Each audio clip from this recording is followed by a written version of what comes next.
இன்றைக்கி நம்ம வந்து மினி சீலிங் மிஷின் தான் பார்க்க போகிறோம். இது என்ன பிரச்சனைனா, இது வாங்கி ஒரு வாரம் தான் ஆகுது. அதுக்குள்ளே வந்து இது சீலிங் பண்ண மாட்டேங்குது.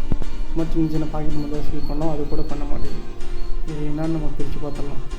மேலே ஒரு டாப் ஒரு லாக்கில் இருக்கும், கீழே ஒரு டாப் லாக் அவ்வளோதான். மேலே 2 பட்டனு, ஒரு பேட்ரி இருக்குது, சைடில் ஆன் ஆஃப் சுவிட்ச் இருக்குது, அவ்வளோதான்.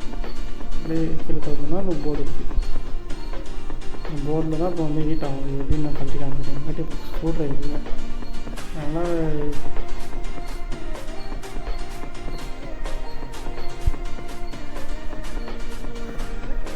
கழட்டோம். இதுதான் போர்டு, பேட்ரி, சுவிட்ச், அவ்வளோதான் இதில் இருக்குது. இதோட ரேட் வந்து 300 வருது.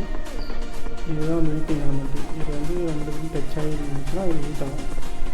எனக்கு வந்து ஹீட் ஆக மாட்டேங்குது. அது என்னென்னு நான் செக் பண்ணி பார்த்துட்டு கொஞ்சம் ஃபுல்லாக அழுக்காக இருந்துச்சு. எல்லாமே க்ளீன் பண்ணிட்டு இப்போ செக் பண்ணி பார்த்து நல்லா ஒர்க் ஆகுது. திரும்ப ஃபிட் பண்ணிடலாம். கொஞ்சம் ஸ்க்ரூ போடுறதா கொஞ்சம் கஷ்டமாக இருக்குது. மொத்தம் ஸ்க்ரூ ட்ரைவரில், அதனால் நான் வந்து சிசர்லேயே வச்சு நான் கட் போட்டுக்கிறேன். ஏன்னா இந்த சின்ன ஸ்க்ரூ தான் நல்லா செட் ஆகும். ஸ்க்ரூ டைட் பண்ணிட்டு அது எழுத மாதிரி திரும்ப நம்ம செட் பண்ணிவிட்டு ஸ்ப்ரிங்கெலாம் நம்ம வந்து கரெக்டாக உட்கார வைக்கணும். சப்போஸ் உட்கார வைக்கணும் கூட அது ஹீட் ஆகாது.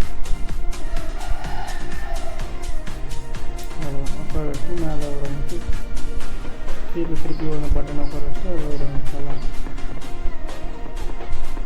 ஆனால் சுவிட்ச் உட்கார வைக்க மட்டும் கொஞ்சம் கஷ்டமாக இருக்குது. கரெக்டாக உட்கார முடியும். கொஞ்சம் அலைன்மெண்ட் பண்ணி உட்கார வைக்கின்ற